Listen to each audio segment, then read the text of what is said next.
buenas tardes a todos los participantes. Les saludamos desde el Ministerio de Salud, de la Dirección General de Telesalud, Referencia y Urgencias. Bienvenidos a una nueva edición de Salud Ocular en Línea. El tema de hoy es parálisis oculomotora asociada a hipertensión arterial o diabetes. Estará a cargo del doctor Ernesto Vargas Torres, especialista en oftalmología, jefe del Departamento de Atención Especializada en Neurooftalmología y Baja Visión del INO. Quisiéramos recordarles que pueden enviar sus preguntas a través del chat. Doctor Ernesto Vargas Torres, es un gran honor tenerlo con nosotros. Bienvenido. Adelante, doctor. Bueno, muy buenas tardes con todos. Entonces, les agradezco mucho por su asistencia.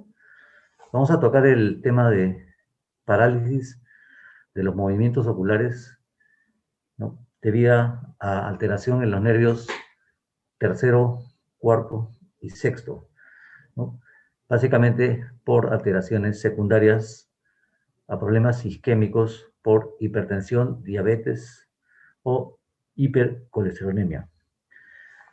Antes de continuar, le voy a decir que esta presentación se hizo hace unos 5 años en un congreso de neurología internacional. Entonces, la voy a adaptar un poquito, no vamos a tocar todos los puntos, ¿ya? Creo que tenemos alrededor de unos 20 minutos, porque será tiempo para preguntas, o hasta dónde podemos... Estoy, doctor, aproximadamente unos 30 minutos de exposición, unos 10, 15, 20 minutos de preguntas, pero, doctor, tenemos el tiempo también para compartir este importante tema. Adelante, doctor, bienvenido. Ok, entonces lo voy a presentar de la siguiente manera. O sea, como bien saben, este tipo de parálisis de los movimientos oculares, lo que va a causar es una alteración, obviamente, en la motilidad, ¿no?, lo que va a causar un estrabismo de tipo paralítico. Y este estrabismo paralítico lo que va a originar es el síntoma fundamental, que es la visión doble. O sea, la queja por la que el paciente va a acudir a la consulta va a ser por visión doble. Sea la parálisis por compromiso del tercer nervio, del cuarto nervio o del sexto nervio, o una asociación de todos estos. Entonces, la queja fundamental del paciente, la molestia por la que va a acudir a consulta, está viendo doble. El paciente va a decir: yo estoy viendo doble desde el día de ayer. Entonces, lo vamos a enfocar como esto: descifrando la diplopia. O sea, el paciente viene con este síndrome. Ustedes no saben si tiene una parálisis del tercero, no saben si tiene una parálisis del cuarto, una del sexto, o una parálisis mixta que compromete a todos estos. Entonces, como digo, me voy a saltear algunos slides que no lo vamos a mencionar, sino vamos a ir a algunos puntos importantes. O sea, cuando el paciente viene y se está quejando de ver doble, lo primero que tenemos que preguntarle al paciente es si realmente está viendo doble. A veces el paciente malinterpreta su síntoma y le llama visión doble a algo que no es realmente visión doble. La verdadera visión doble es justamente la percepción doble de imágenes de un único objeto. O sea, se duplica un objeto. Entonces, cuando un paciente ve doble, hay ciertas características. Los ojos no están alineados, ¿no? Hay un estrabismo. Esto ocasiona una incapacidad de fusión, o sea, de poder hacer que los dos ojos puedan fijar en la misma imagen. Entonces, esta formación de la imagen va a ocurrir en dos lugares diferentes de la retina, y esto va a ocasionar el síntoma de visión doble o diplopia. Vamos a saltar esto de oscilopsia. Entonces, es importante, digamos, diferenciar primero que nada si se trata verdaderamente de visión doble o no. Debido a que la visión doble de la que vamos a tratar tiene una etiología muy diversa. Puede ser un problema realmente bastante benigno, entre comillas, o puede corresponder a una enfermedad importante que puede amenazar la vida, como un aneurisma o un tumor intracraneal. Entonces, vamos a pasar aquí. Ok. Entonces, lo que es importante primero es realizar una historia detallada del síntoma por el que viene el paciente. O sea, hay que preguntar al paciente de qué se trata este problema de visión doble, ¿no? O sea, ¿es la visión doble monoocular? O sea, ¿el paciente está viendo doble con un solo ojo? ¿O la diplopia es binocular? Que eso es lo primero que tienen que preguntar al paciente. Entonces, ¿cuándo es una diplopia monoocular? Cuando el paciente se cubre un ojo, cualquiera de ellos, y sigue viendo doble. Porque la verdadera visión doble solamente ocurre cuando los dos ojos están abiertos. Porque como les hemos mencionado antes, no hay un alineamiento adecuado entre los ojos y un ojo mira en una dirección, el otro mira en esta otra dirección, de tal manera que hay dos imágenes en dos lugares o ubicaciones diferentes. Entonces, cuando hay una verdadera visión doble, el paciente ocluye un ojo, cualquiera que ese sea, y desaparece la visión doble. Esa es la característica fundamental de la verdadera diplopia binocular. Si el paciente, por otro lado, les dice que él se ocluye un ojo, cualquiera que este sea, y sigue viendo doble, no estamos ante la situación de una diplopia binocular, sino de una llamada diplopia monoocular, que en realidad no corresponde a ningún tipo de problema de alineamiento de los ojos, sino a un trastorno en los medios transparentes del ojo o la retina. Entonces, ese es un capítulo, un tema diferente. Entonces, lo primero que hay que hacer cuando un paciente se queja de visión doble, sea por parálisis del tercer nervio, del cuarto, del sexto, es preguntarle si la visión doble desaparece al ocluir uno de los ojos. Entonces, una vez diferenciado esto, una vez que ya el paciente les ha dicho, sí, yo me tapo un ojo y desaparece la visión doble, sea cual sea el ojo, entonces vamos a la siguiente pregunta. Para diferenciar si estamos ante una parálisis del tercer nervio, del cuarto o del sexto. Entonces, lo segundo es, ¿cuál es la situación o la posición de las dos imágenes que el paciente ve? Si estas imágenes que están separadas o estas dos imágenes están separadas horizontalmente o están separadas verticalmente o en forma oblicua. Porque las separaciones verticales usualmente van a corresponder a parálisis del tercero o cuarto, mientras que la horizontal va a corresponder a parálisis del sexto. Luego de esto, es importante preguntar en qué posición de la mirada es peor la visión doble. Es decir, el paciente mirando hacia el horizonte, volteando sus ojos a la derecha, a la izquierda, arriba, abajo, nos tiene que decir en qué posición es peor la visión doble. Porque esta posición es peor hacia el lado donde se encuentra la limitación o la parálisis. Si un paciente tiene una parálisis horizontal, por ejemplo, y es peor mirando al lado derecho, entonces va a haber una limitación en el recto externo del ojo derecho. Es decir, lo más probable es que se trate de una parálisis o una paresia, que es decir, una parálisis incompleta del sexto. Entonces es importante preguntar al paciente en qué posición de la mirada es peor la visión doble. También si es peor de cerca o es peor de lejos.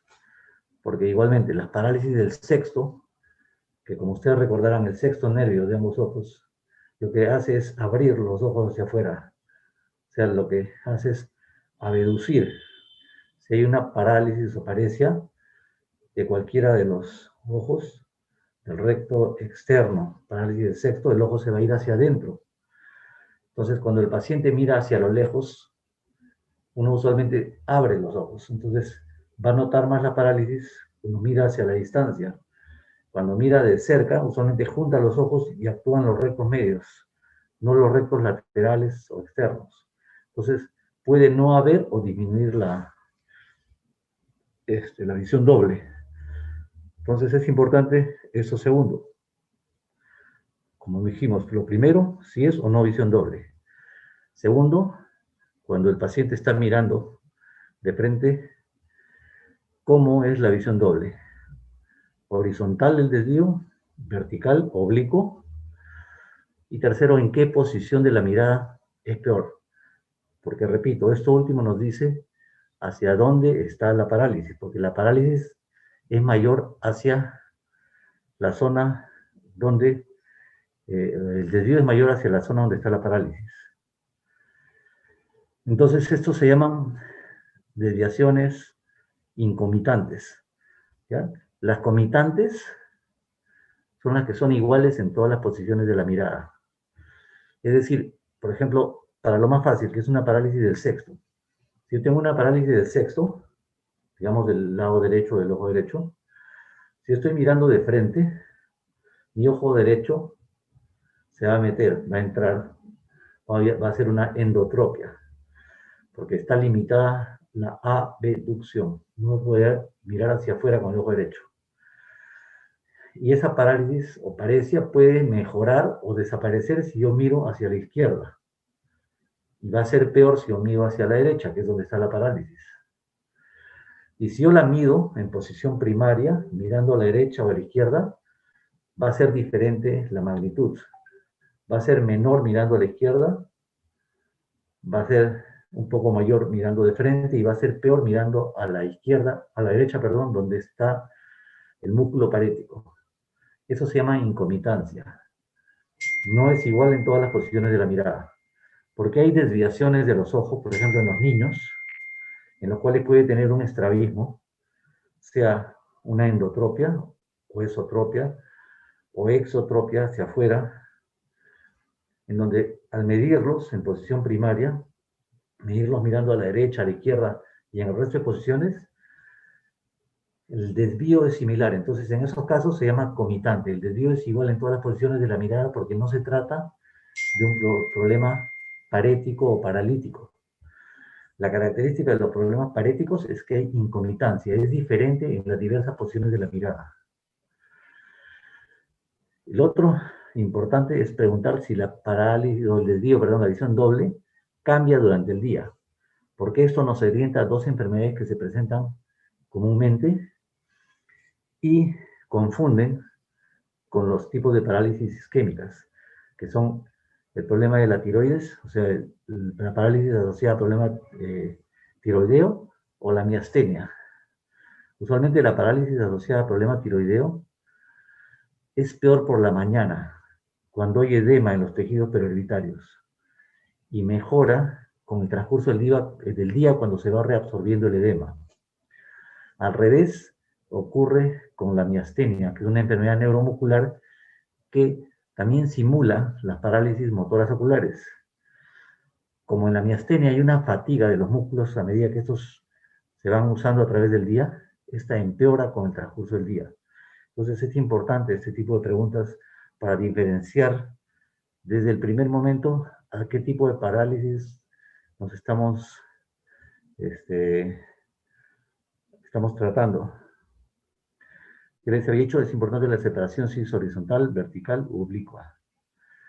Y otra pregunta importante es si la parálisis o la visión doble se inició de una manera súbita, porque la característica de las parálisis de origen microvascular, que son las que están relacionadas a hipertensión, diabetes o dislipidemias, usualmente ocurren en forma brusca. El paciente está bien y de un momento a otro comienza a ver doble.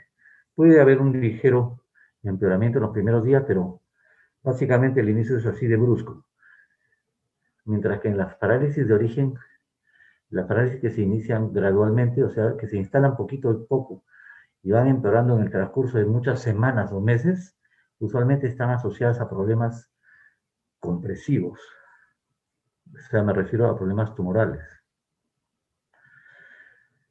Y es importante, una vez que uno ha diferenciado esos aspectos que les he mencionado, ver si hay asociación a algún otro síntoma. O sea, el paciente que está viendo doble por cualquier tipo de parálisis, si tiene asociado a esta o ha tenido asociado dolor, sea ocular o cefálico.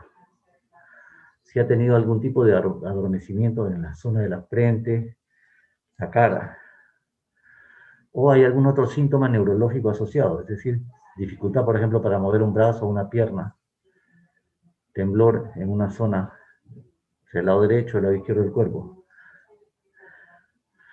Y son importantes, obviamente, los antecedentes.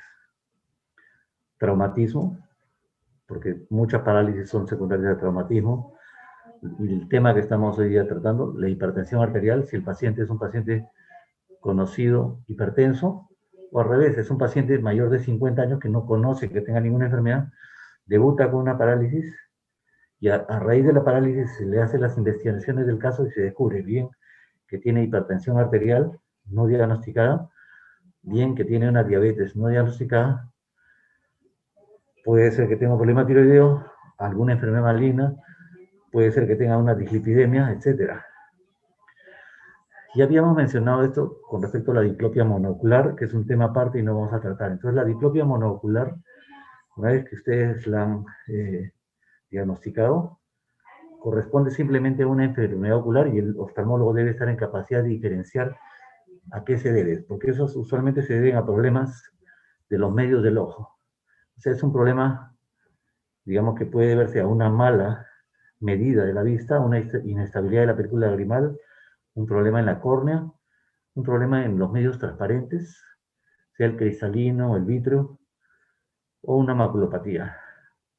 Entonces, este es un problema que nosotros vamos a dejar de lado porque es un problema puramente ocular que requiere otro tipo de manejo. Nosotros nos vamos a centrar en los pacientes que tienen visión doble, real, verdadera, que es la binocular, y que puede corresponder a cualquiera de estos tres tipos: parálisis del tercero, cuarto, sexto, una mezcla de ambos, o puede corresponder a una miastenia o un problema distiroideo. Entonces, ya les había mencionado esto, ¿no? La diplopia binocular presente solo con ambos ojos abiertos y desaparece al ocluir cualquiera de ellos. Siempre tener presente que la diplopia intermitente, o sea, la que cambia, la que varía durante el día, puede deberse a cualquiera de estos dos problemas que les mencioné, que son el problema tiroideo o la miastenia ocular. Y un poco más raramente lo que se llama descompensación de una aforia o un problema de insuficiencia vascular de la circulación posterior que ocurre por momentos, y hace que los centros de control de los movimientos oculares que quedan en la zona posterior, en el mesencéfalo, protuberancia, digamos, no funcione adecuadamente y uno tenga visión doble intermitente. Entonces vamos a seguir por acá. Vamos a saltearlo y listamos. Muy bien, vamos a poner el punterito acá. ¿Dónde está? Este. Láser. Entonces es importante recordar algo de la anatomía. Si bien este es un gráfico, aquí tienen ustedes los ojos, el ojo izquierdo, el ojo derecho. Y tienen acá los músculos recto externo, recto medio. Básicamente de aquí solamente vamos a sacar unas conclusiones. La zona que estoy señalando acá, la parte más baja corresponde aquí a la zona de la protuberancia, y esta zona es el mesencéfalo. Los núcleos de los nervios craneales de los que vamos a tratar hoy día, aquí arriba tenemos el tercero y el cuarto, tienen su origen en esta zona más alta, que es la zona del mesencéfalo, que está por encima de la protuberancia, por encima de la médula, aquí abajo. Entonces, de aquí parten los fascículos nerviosos que se dirigen anteriormente y pasan a través del seno cavernoso y las órbitas y llegan a los músculos extraoculares. Entonces tenemos el tercero y cuarto que están a nivel del mesencéfalo y el sexto que está un poquito más abajo, que está a nivel de la protuberancia. Entonces, los núcleos están más o menos en esta zona. Por lo tanto, alteraciones que ocurran en esta área mesencefálico-protuberancial, debido a diferentes problemas circulatorios, tumorales, etcétera, van a producir alteraciones en cualquiera o varios de estos nervios. Más nos vamos a referir hoy día a los problemas fasciculares, es decir, no a las alteraciones en los núcleos, ni las conexiones entre estos núcleos, o sea, las parálisis internucleares, y menos a las supranucleares que están en las zonas más superiores. Nos vamos a referir mayormente a las lesiones fasciculares, es decir, de los núcleos de los tercero, cuarto y sexto, van a salir unos fascículos nerviosos que son los que se van a dirigir hacia la órbita y, por lo tanto, a los músculos extraoculares. Entonces, nos vamos a referir básicamente a ese trayecto. Cuando la alteración está en estas zonas internucleares o nucleares, siempre están asociados a problemas neurológicos más severos, o sea, a parálisis en el movimiento de un lado de mi cuerpo, o en mi tremor, o en mi anestesia, porque por acá pasan las fibras de dichas conexiones. Entonces, no nos vamos a referir tanto a esto, sino a los problemas más de los fascículos.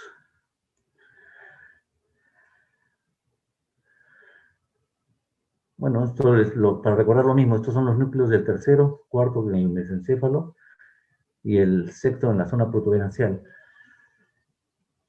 Cuando hay alteraciones a nivel de estas zonas, también la visión doble del paciente usualmente es más de tipo vertical, porque la zona de control del movimiento vertical está más en esta zona, mientras que la zona de conexión de los movimientos horizontales está más en la zona de la protuberancia.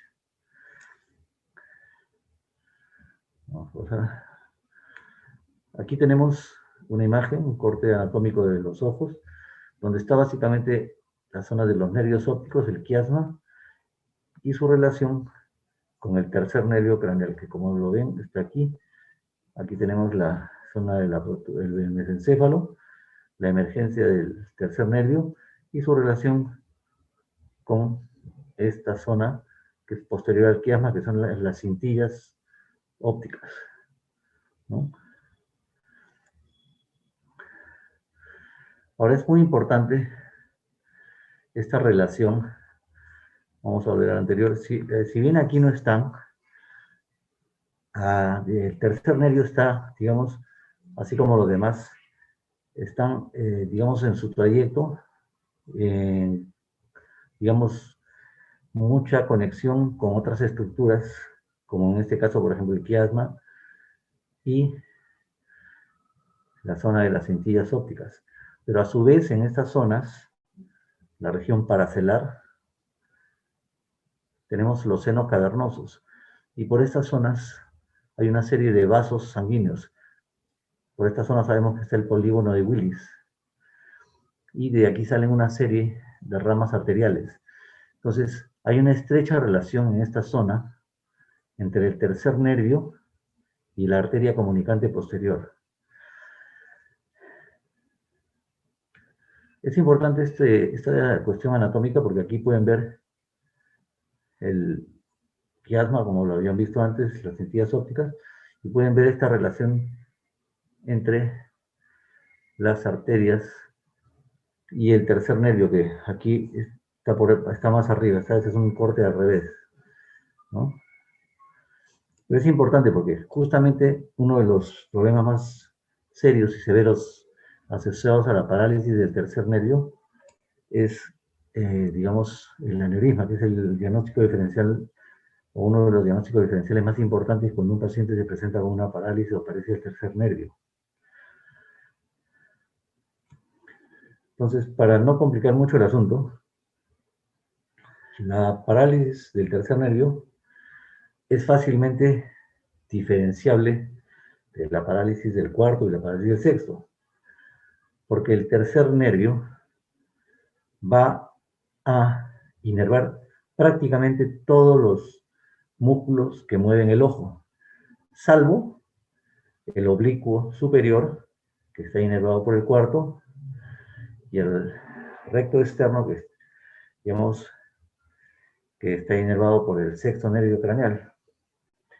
De tal manera que cuando hay una parálisis o una paresia del tercer nervio, se van a comprometer 4 de los músculos que mueven el ojo. También puede comprometerse el músculo que eleva el párpado superior. O sea, tenemos 4 músculos que el movimiento ocular y el del párpado superior. Y hay que recordar una cosa importante. Vamos a retroceder el slide aquí. Este es el tercer nervio. Por la periferia del tercer nervio, hay que recordar una cuestión anatómica importante, que es que viajan las fibras parasimpáticas que van a la pupila. Viajan en la periferia del tercer nervio. Entonces, esto es importante porque, como les mencionaba, cuando hay un aneurisma en esta zona que compromete el tercer nervio, que presiona el nervio, lo primero que va a alterar es la pupila. Al comprometer las fibras pupilares del parasimpático que van hacia el esfínter del iris, va a causar una dilatación de la pupila. Esta dilatación de la pupila, asociada a una parálisis del tercer nervio, o una paresia, o sea, una parálisis incompleta, es un signo característico de un aneurisma de la arteria comunicante posterior que pasa por esta zona. Y es uno de los diagnósticos más importantes que uno debe tener en cuenta, porque es una de las emergencias neurooftalmológicas o oftalmológicas que no debe pasarse por alto. Es decir, cuando uno tiene un paciente con las características que les había dicho, una parálisis del tercero usualmente causa dificultad para elevar los ojos, porque compromete los 2 músculos que elevan los ojos, ¿no? Y también el músculo recto inferior. Y a su vez el recto medio, que lleva el ojo hacia adentro. O sea, el recto medio, recto inferior, el recto superior y el oblicuo inferior, que en realidad es el que eleva los ojos, ¿no? Y el elevador del párpado, que está en esta zona.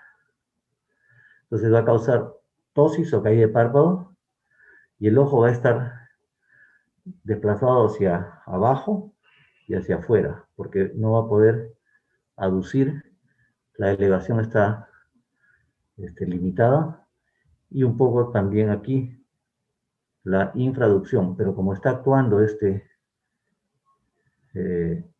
músculo del oblicuo superior, entonces el paciente va a poder hacer cierta infraducción o intorsión.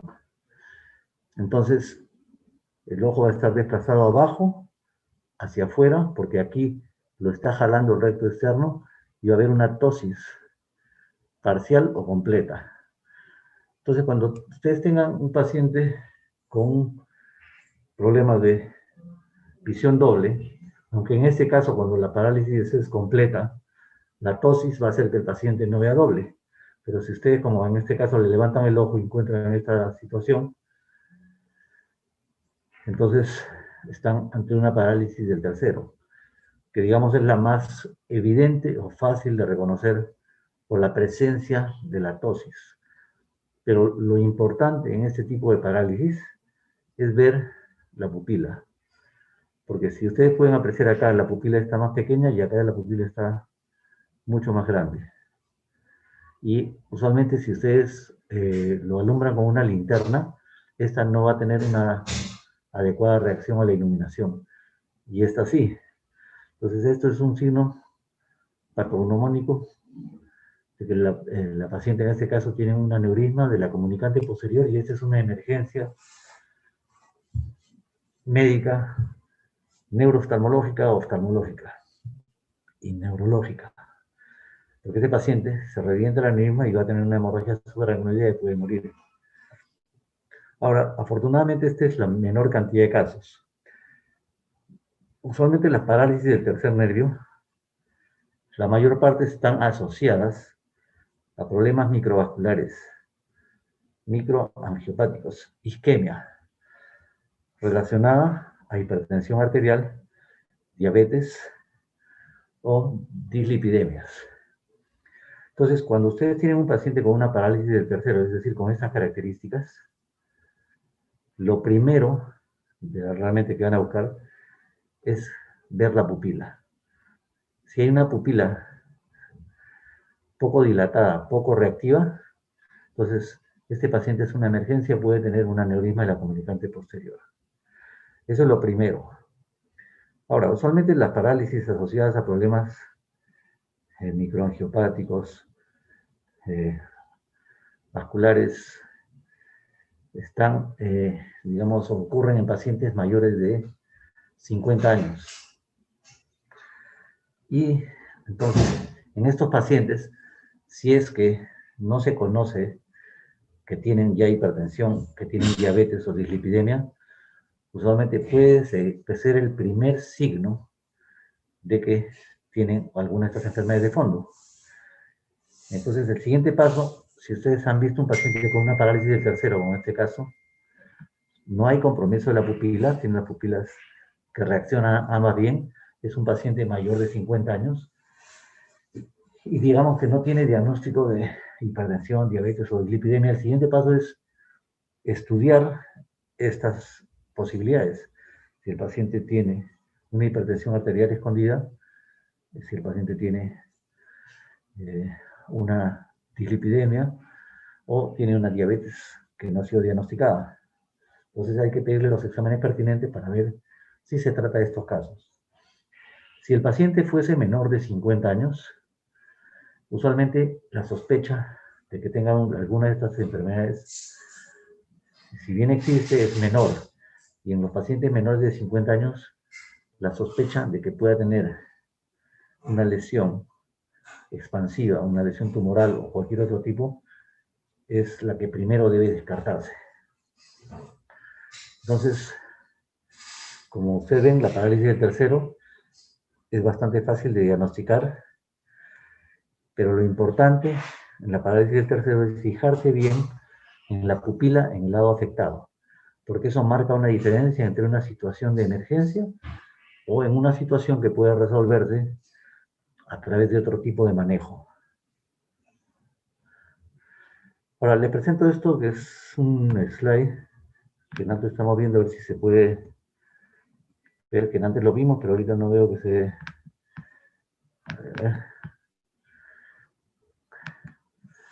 Vamos a ver, antes lo pudimos hacer funcionar, pero ahorita no sé, quizás haya alguna cosa acá. Regeneración. Ahora, qué pena si no funciona porque es un bonito caso, pero no sé cómo hacer para que funcione. A ver, vamos a arrastrar acá una cosita. Bueno, no sale. Bueno, parece que no se van a poder ver los slides, aunque antes lo probamos. En este caso lo que se presentaba es un paciente con regeneración aberrante. Lo importante era que en estos pacientes con regeneración aberrante se presentan como pueden ver aquí, ¿no? Es un paciente que de repente ustedes diagnostican de una parálisis del tercer nervio en este caso, debido, por ejemplo, a supuestamente hipertensión arterial. Ahora, ese paciente que ustedes han diagnosticado de una parálisis del tercero por un supuesto problema de hipertensión arterial, no es que lo dejen ahí, lo tienen que seguir. Tanto, digamos, el cardiólogo o el especialista que lo siga por su problema de hipertensión, pero ustedes tienen que seguir la evolución, porque usualmente estas parálisis tienen buen pronóstico si son debidas a estas patologías, hipertensión, diabetes o dislipidemia. O sea, los problemas microangiopáticos de parálisis usualmente se resuelven solos en un transcurso de 6 a 8 semanas, más tiempo si son diabéticos. Pero digamos, si en la evolución de estos pacientes ustedes controlan la mejoría, y notan un signo que lamentablemente no se puede ver porque el video no está visible. Digamos, ustedes hacen que este paciente mire como acá, hacia el lado izquierdo. ¿Qué es lo que va a ocurrir en un paciente en el cual no está siguiendo una evolución, digamos, normal de mejoría, sino está haciendo lo que se llama regeneración aberrante? El paciente, al mirar al lado izquierdo, digamos, va a notarse en este párpado que se levanta cuando el paciente mira en esta dirección. Eso se llama regeneración aberrante, o cuando el paciente mira hacia abajo, el párpado superior del ojo afectado se eleva. Está haciendo una regeneración aberrante. Y ese signo es característico de una lesión expansiva, una lesión tumoral en el seno cavernoso. Entonces, si tenemos un paciente supuestamente diagnosticado de, digamos, una parálisis del tercero, que inicialmente supusimos que era debido a una hipertensión arterial, una diabetes, una dislipidemia, y en la evolución, digamos, aparece este signo que se llama regeneración aberrante, entonces podemos estar seguros que ese paciente no tiene una parálisis del tercero asociada a ninguno de estos tres problemas, sino a una lesión tumoral en el seno cavernoso. Entonces, es una pena que no se pueda ver, pero era un cuadro, una cosa característica. Una vez que uno la ve, no hay manera de que se olvide. Déjeme ver, tratar de ver si la puedo ver. De repente por mi puntero no se veía. A ver. Ahí está, miren. Entonces miren cómo este paciente, al mirar al lado izquierdo, este párpado se va a levantar. Miren, ahí se levanta. Ese fenómeno no es nada normal. No debería ocurrir. Ahora el paciente vuelve a mirar allá, se cierra. Ahora lo vamos a hacer mirar probablemente nuevamente en la misma dirección y vean cómo ese párpado se levanta por sí solo. ¿Ya? Ese fenómeno no es normal. No debería ocurrir en un paciente que tiene una parálisis del tercero por ninguno de las situaciones que mencionamos antes, que era hipertensión, diabetes o dislipidemia. No, este paciente tiene un tumor en el seno cavernoso. Entonces, por eso es importante que una vez que ustedes tienen un paciente con una parálisis supuesta de cualquiera de estos problemas, tienen que seguirlo hasta que esté completamente recuperado. Entonces, felizmente que vimos esto. Vamos a pasar a otra. Bueno, siempre, como les decía, es importante ver las pupilas. Cuando uno examina esta parálisis, como el caso anterior del tercero, digamos si tienen la caída de párpado, la pupila dilatada en la zona donde está la parálisis, siempre sospechar de un aneurisma. Pero también puede ocurrir el caso inverso, y eso lo vamos a ver en las otras parálisis. El paciente, como ven acá, tiene una pupila un poquito más grande y esta es más chiquita. Y el párpado está un poquito más caído acá y un poquito más subido acá. Y acá hay ciertas venitas, perdón, ciertas arterias, o una arterialización de los vasos conjuntivales. Entonces, este paciente tenía otro tipo de problema. Hasta ahora hemos hablado de la parálisis del tercero. Déjenme saltarme un ratito. Entonces, este es el quinto. No, perfecto. Vamos a mover esto.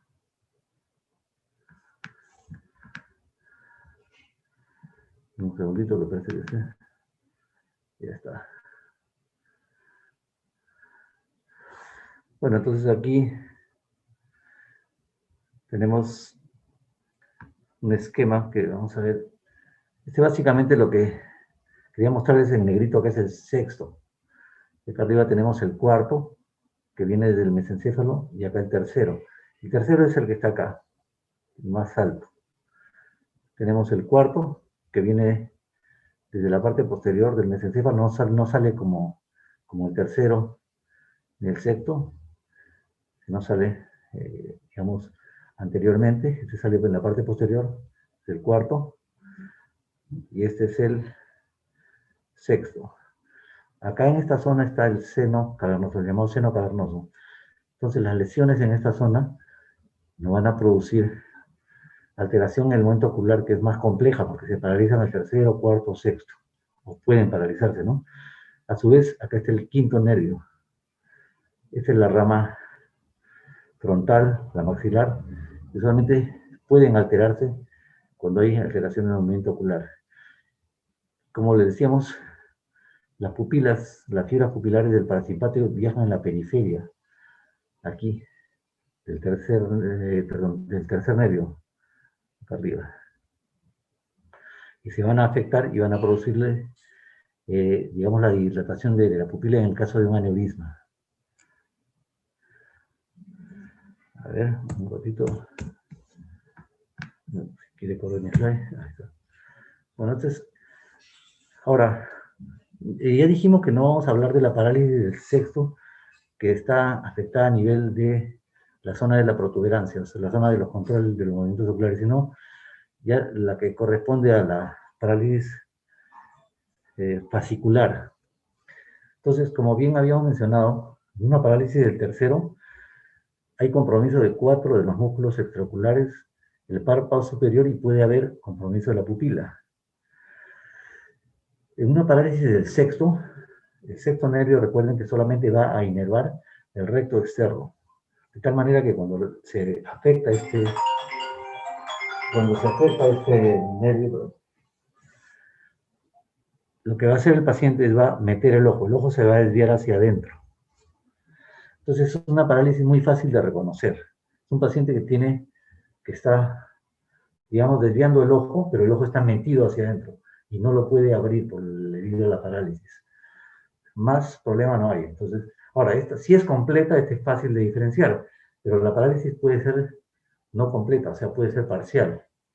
Usualmente las parálisis del tercero, sexto, como les había mencionado, las parálisis que son de origen vascular, relacionadas a los factores de hipertensión, diabetes o dislipidemias, son parálisis que ocurren bruscamente y son completas. Cuando hay una parálisis que es incompleta, siempre tener un poquito de cuidado y sospechar que puede tratarse de otro problema, que no es hipertensión, diabetes ni dislipidemia, puede ser que se trate de un problema compresivo u otro tipo de problema. Entonces, cuando un paciente tiene un ojito desviado hacia adentro, entonces estamos hablando de una parálisis del sexto. Ahora, como les había mencionado, si es completa, ningún problema. Lo más probable es que esté asociado a cualquiera de los 3 factores que habíamos visto. Cuando el paciente se queja de visión doble, y ustedes le preguntan lo que antes habíamos mencionado, si la visión doble es peor de lejos, cerca, horizontal, vertical, oblicua, etc. Y ustedes han llegado a la conclusión de que el paciente tiene una visión doble horizontal, que es peor mirando de lejos, y mirando, por ejemplo, a la derecha, entonces sospechan que tiene una parálisis del sexto derecho, o una paresia, pero, digamos, no es muy evidente al mirarlo. Entonces lo que tienen que hacer es que el paciente mire a la distancia, a lo lejos, que fije en un objeto. Entonces van a hacer que ese paciente, una vez que está fijando el objeto, van a ocluir un ojo y después van a dejar que fije con el ojo, digamos, izquierdo. Después pasan su mano o el aparato con el que están ocluyendo el ojo derecho, ocluyen el ojo contralateral y van a ver qué tipo de movimiento hace el ojo para refijar, es decir, para volver a encontrar la imagen, debido a que el ojo desviado no está mirándola derecho. Entonces, cuando a veces hay dudas y al hacer mover los ojos, o sea, al hacer los movimientos de seguimiento, no les es fácil, no pueden distinguir adecuadamente qué tipo de parálisis presenta el paciente. Lo tienen que hacer mirar a lo lejos, tapar un ojo, saltar al otro, volver al otro, y así sucesivamente, para que vean ustedes qué tipo de movimiento hace el paciente. Porque si el paciente, digamos, hace un movimiento de refijación hacia afuera para abriendo los ojos, tiene una paresia, o sea, una parálisis incompleta del sexto. Y en ese momento sí es que uno mide la parálisis. la mide en posición primaria, es decir, mirando de frente, para ver cuántas dioptrías tiene. Y la mide mirando a la derecha, la mide mirando a la izquierda, porque como les había mencionado al principio, la parálisis va a ser, o el desvío va a ser mayor en el sentido donde se encuentra la parálisis. Entonces eso tiene dos finalidades. Una, determinar cuál es el tipo de parálisis o paresia, y dos, para el seguimiento, porque ustedes van a tener una medición inicial, digamos, de 40 dioptrías, y a las 4 o 6 semanas ese valor tiene que haberse disminuido a, digamos, 30, 20, porque esa es la historia en la que natural que tiene que seguir el paciente para saber que se está recuperando. Entonces, por ejemplo, en este caso que les presenté antes, ese es un paciente con una paresia muy sutil de sexto, este pacientito que está acá. Aquí quizás no se note mucho en el slide, pero este paciente, yo recuerdo mucho el caso, porque este paciente fue, su presentación fue en una noche en la que tuvo un dolor muy intenso en el ojo. Y la verdad, en este momento no recuerdo, pero puede haber sido a los días o semanas que recién comenzó a manifestar la visión doble. Entonces, inicialmente fue catalogado como un tipo de cefalea, que se llama cefalea de Horton, de lo cual, bueno, ahorita lo vamos a hablar, pero en todo caso, este paciente cuando yo lo vi por primera vez, notamos, justamente el paciente veía doble, y estaba usando prismas, me acuerdo. Entonces, medimos la desviación en posición primaria, que digamos tenía una desviación de 12 dioptrías mirando de frente, y mirando hacia el lado derecho, digamos que desaparecía la visión doble, porque aquí no actuaba el recto que estaba, digamos, parético, pero mirando hacia el lado izquierdo, donde estaba actuando este músculo que estaba parético, aumentaba la visión doble. Entonces, tenía una paresia del sexto del ojo izquierdo, pero a la vez tenía una pupila más pequeña y tenía una ptosis del párpado superior e inferior. Y una cosa adicional que tenía estos vasos arterializados.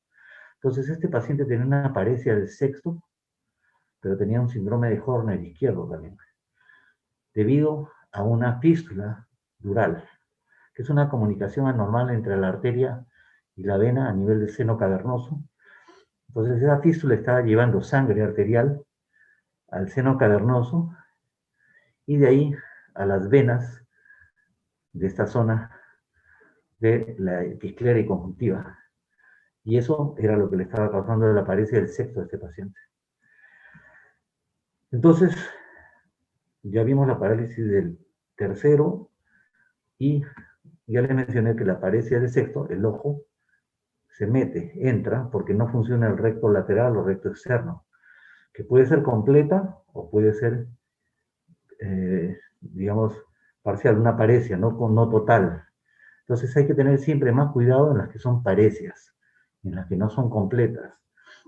Las parálisis del tercero y sexto, por lo general, la mayor parte están asociadas a los factores que otra vez volvemos a mencionar: hipertensión, diabetes o dislipidemia.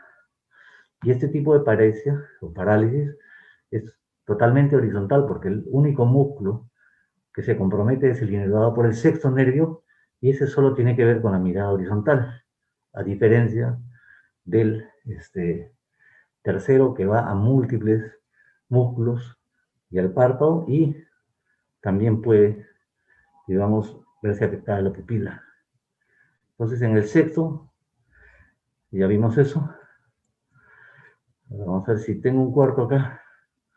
Ahora, estos son los diversos sitios donde el sexto puede alterarse, pero ya dijimos que no vamos a hablar, digamos, a profundidad de cada una de estas zonas, ¿no? Pero cuando uno examina a una paciente con parálisis del sexto, tiene que buscar signos que digan que hay una alteración en cualquiera de estas áreas, porque esto localiza el defecto o la lesión. O sea, un paciente puede tener una parálisis del sexto por una lesión a nivel del tronco cerebral. Cuando hablamos del espacio subaracnoideo es importante mencionar una cosa. O sea, el sexto nervio va por la base del cráneo. Entonces, Cuando hay un aumento de presión intracraneana, el líquido que está a presión en el cerebro va a hacer que éste se desplace inferiormente y va a producir una compresión sobre los nervios sexos que van por la base del cráneo, de tal manera que va a producir una paresia uni o bilateral. Pero nosotros la vamos a diagnosticar fácilmente, porque al mirar el fondo de ojo nosotros vamos a encontrar un papiledema. O sea, los nervios ópticos al mirar el fondo de ojo lo vamos a encontrar con líquido, debido a la hipertensión intracraneana. Entonces, en el papiledema puede haber una parálisis o paresia del sexto uni o bilateral. Igualmente, cuando hay compromiso a nivel del hueso petroso, del seno cavernoso, o en la órbita, se va a afectar el sexto nervio, porque ese es su recorrido, pero va a estar asociado a otros nervios craneales que pasan cercanos a estas zonas. Entonces, la sumatoria, como el caso que les mostré anteriormente de ese paciente que tenía una pupila más pequeña, una arterialización de los vasos conjuntivales y una ptosis, entonces nos van a localizar las lesiones, como en ese paciente, a nivel del seno cavernoso. Entonces, eso es importante mencionarlo. Usualmente las parálisis de las que estamos hablando ahora, nos van a dar un síndrome aislado, o sea, una parálisis del sexto aislado. Es decir, en nuestro examen solo vamos a encontrar un paciente con una parálisis del sexto, sin signos de enfermedad del tronco, sin papiledema, sin alteraciones que nos sugieran ninguna lesión que esté localizando, digamos, la parálisis asociada a un problema en estas áreas.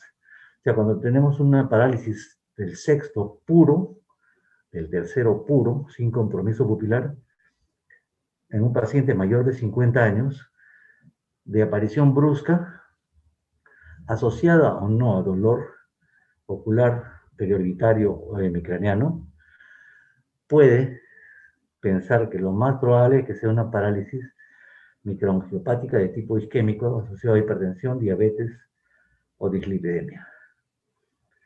Ahora, con el cuarto ocurre una cosa un poquito diferente. En el cuarto, si por acá creo que tengo, bueno, acá este es un paciente que tenía papiledema, por si acaso, ¿no? Que tenía una parálisis del septo y se le encuentra este borramiento del disco, con estas pequeñas hemorragias.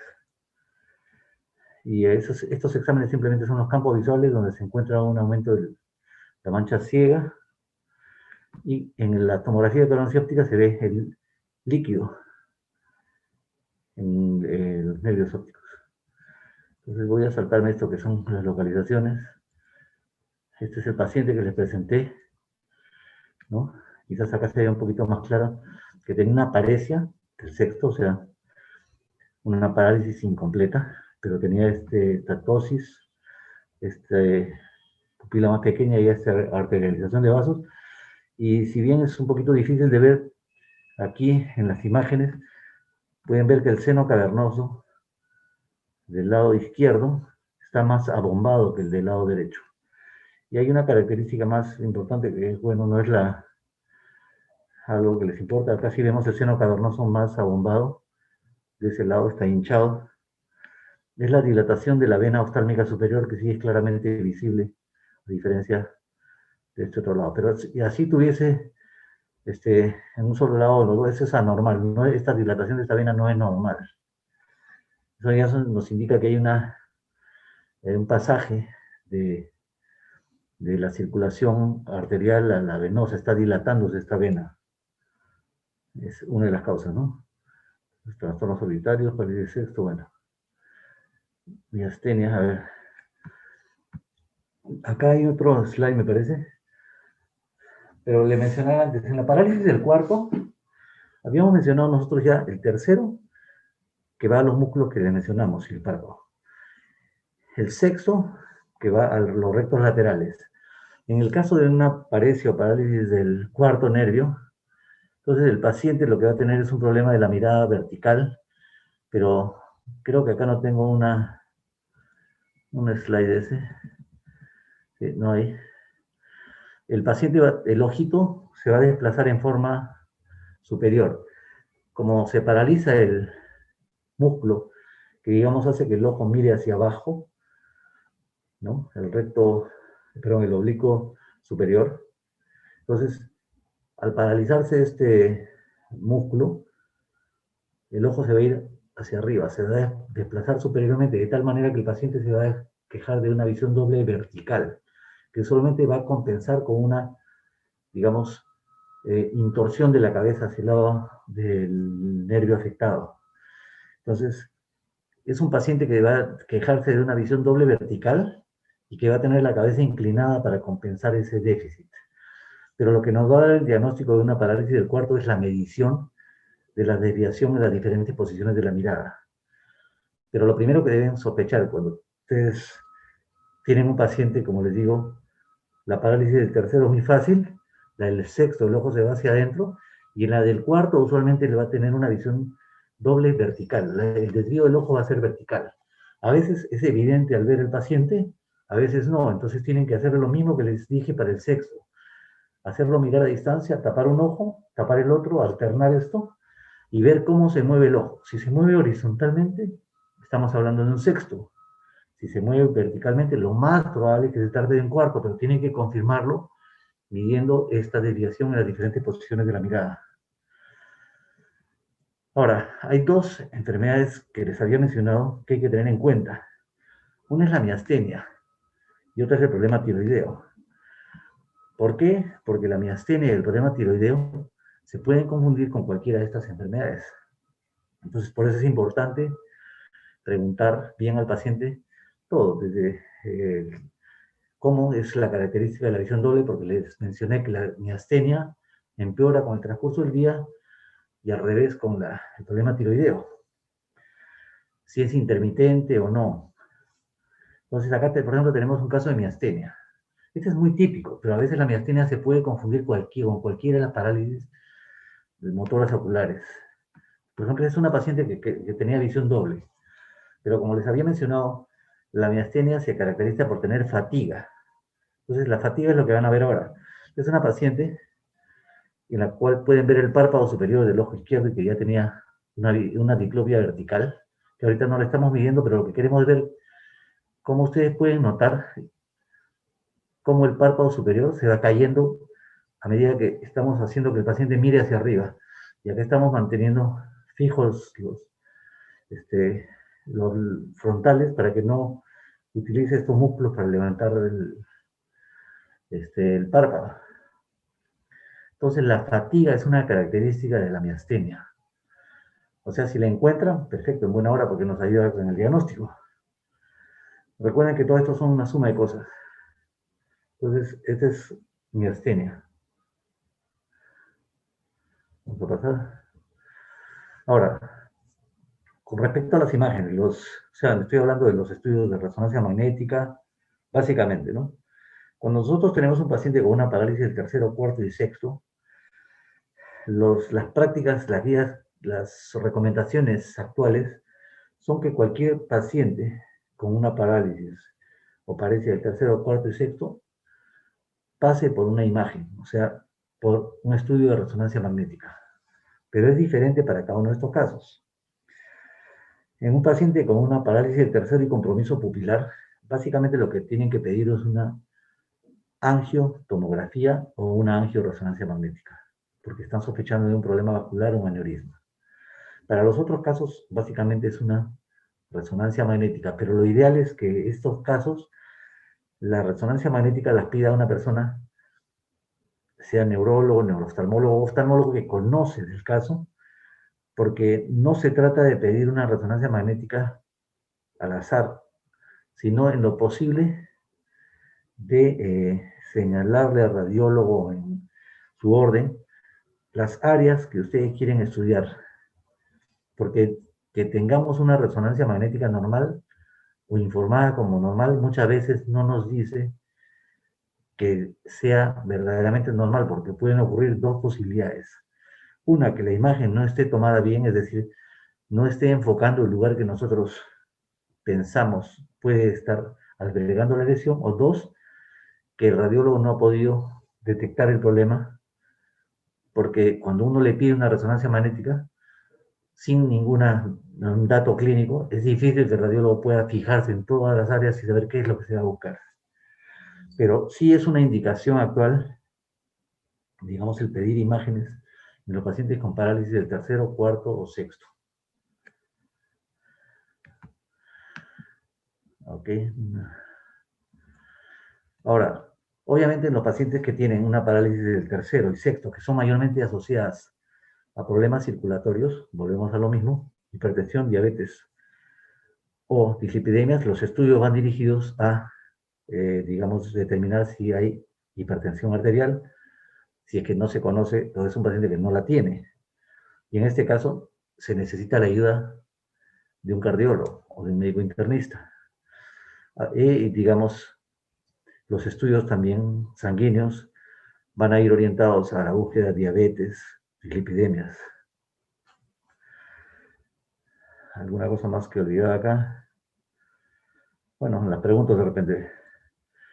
Pero básicamente eso es lo que le quería transmitir. No sé si nos hemos pasado un poquito de la hora, pero lamentablemente no tenía mejores fotos, pero las parálisis del tercero, cuarto y sexto son muy características.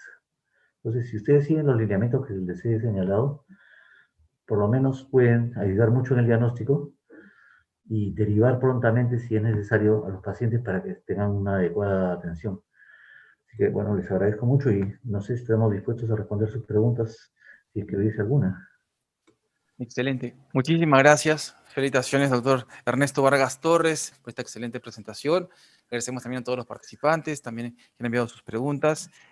Doctor, nos preguntaban cómo es que la hipertensión y la diabetes mellitus comienzan a causar estas parálisis oculomotoras. Ya, en general, los tres casos que se están mencionando, hipertensión, diabetes, dislipidemias, van alterando, van causando alteraciones circulatorias en los pequeños vasos sanguíneos.